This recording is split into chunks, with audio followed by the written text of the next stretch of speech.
Hi, my name is Joseph Meharada, and my senior project is Quantifying Human Performance for design of an automated foosball table.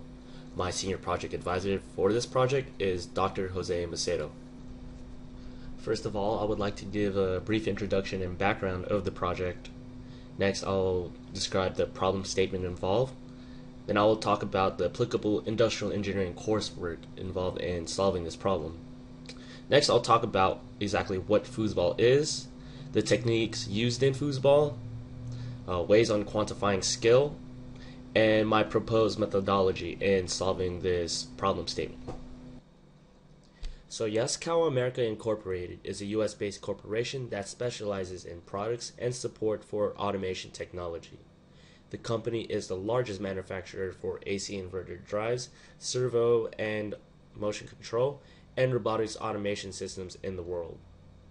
As an effort to showcase the company's motor and servo driver capabilities, Yaskawa has requested an automated foosball table to be built to bring to industry trade shows. The group that will head this task is a multidisciplinary group of Cal Poly students consisting of mechanical, electrical, computer, and myself, industrial engineers. The automated foosball table must be of trade show quality, so not only does it have to be aesthetically appealing, but it also must perform well. The automation must also reflect real-life human performance, not just to get accurate metrics, but also to maintain a safe playing field. The table must also accommodate users of different skill levels to maximize user experience. Therefore, the problem statement for this project is to collect human performance metrics and research foosball techniques to provide data for automation programming and hardware selection. So the applicable coursework that can be used for this project include IME 319, Human Factors Engineering, to give me a better understanding of human reaction and limitations. IME 326, Engineering Test Design and Analysis, will be used heavily in statistical analysis. And finally, IME 429, Ergonomics Lab, will give me the experience needed to conduct and create my own performance tests. For those who are unfamiliar with foosball, the objective of the game is to hit the ball into the opponent's goal. You would shoot the ball by having foosmen strike the ball, and foosmen are controlled using the handles of the rods. The picture to the right shows where the foosmen, the handles, and the rods are located. Usually you would play the first person to get 5 points wins, and a common beginner technique used is spinning the rod uncontrollably, which in reality is actually illegal. So some basic strategy used in foosball is to angle foosmen away from the incoming ball to catch it. This is a defensive strategy which allows the player to slow the ball down and control it. The image depicted here shows an example of that technique. So some basic offensive strategy used in scoring against opponents include the push or pull shot. This shot consists of either pushing the rod away from you or pulling the rod towards you so you could carry the ball laterally before it is shot. The push or pull kick shot has the same concept, but instead of carrying the ball, you would pass the ball laterally from one foosman to another before it is shot. Third kind of shot would be the spray shot. This consists of having the foosman hit the ball at an angle so that it is shot at an angle. The pictures on the right depict a push shot, a pull shot, and a spray shot. More advanced techniques such as the rollover snake shot is used heavily in tournament play. This technique involves carrying the ball laterally back and forth and having the foosman carry the ball shoot at an angle. This makes it hard for the opponent to predict where the shot will come from.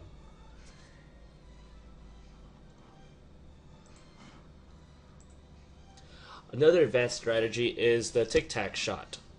It uses the same concept as the rollover snake shot, except you would be dribbling the ball between two foosmen right before it is shot.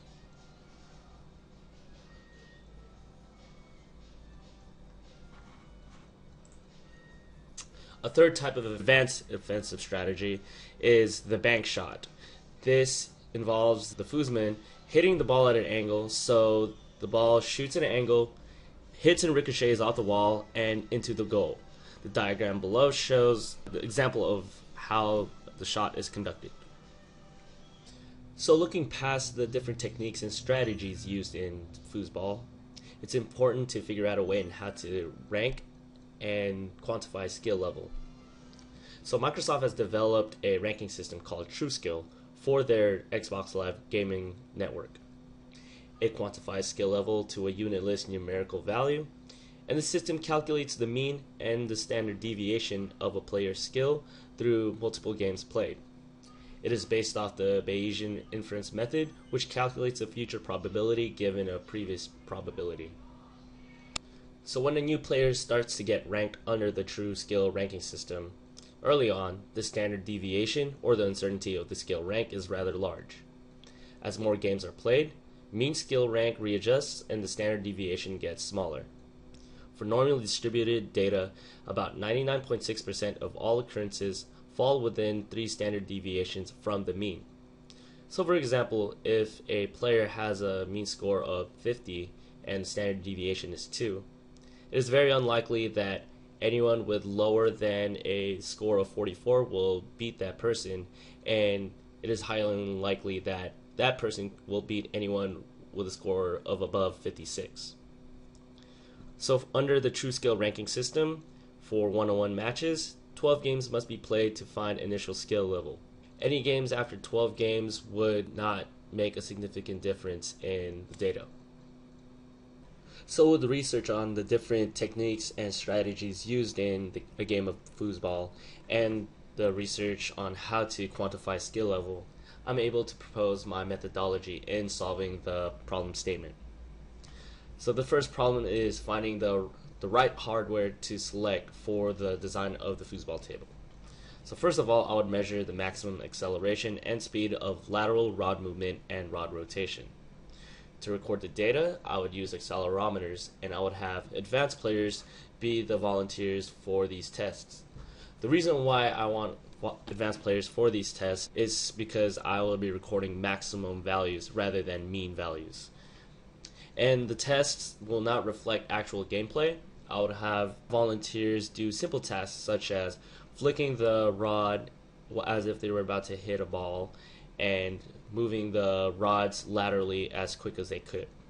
To collect data for the programming of the automation will require a lot more work. First of all, I would create a survey for possible volunteers to determine their comfort level in playing foosball and their assumptions on their skill level. Based off these surveys, I would gather a pool of at least 15 volunteers with mixed comfort levels. The reason why I chose 15 is because the TrueSkill ranking system requires 12 games to determine initial skill level, and for my ranking system I plan to have a 3-tier ranking system, one for beginners, intermediates, and expert, and the number 15 is divisible by 3. Then I'll have volunteers compete with each other in at least 12 round robin style matches, and the first to 5 points of each game will win the game. During these games, I'll record the acceleration and speed of lateral rod movement and rotation. I'll use accelerometers to record the data, and I will record the data from 2 rods on the foosball table. The picture depicted here shows which rods will be measured. These rods are selected because they are the closest to the opponent's goal, therefore they will be using it most often. While this is going on, I will video record these matches from a bird's eye view. The reason for this is to monitor the different techniques used in certain situations and how each player reacts to their opponent. After the matches are completed, I would rank volunteers based on wins and score difference. Volunteers will be divided into 3 groups based on the 3-tier ranking system. The top tier players would be the best players, and the lower tier players would be the worst. I would conduct statistical analysis of each group's data to compute the mean and standard deviation of speed of rod actions for each group. Through statistical analysis, I'll also verify if there is a difference in speed between the 3 groups. I'll propose these data to the programmers, the computer engineers of the group, to help them define the speed and acceleration of the rods. This will give the ability for users to toggle between beginner, intermediate, and expert difficulties. And the automation will be able to react and use strategy like a human player. So here's the proposed timeline for the tasks for this project. By the end of winter quarter, I plan on gathering all the test equipment. By early spring, I plan on testing for the initial hardware selection. By mid-spring, I would like to start the testing for the automation data. And even though this is not within my scope, the programming for the automation would begin around summer and fall 2013. Some future ideas for this project would be to use TrueSkill to constantly rank a player's skill and automatically adjust the automation to competitively play against the player's profile, sort of like Xbox Live. Well, thank you for your time. If you have any more questions, please contact me at the email listed over there, and I hope you enjoyed my presentation.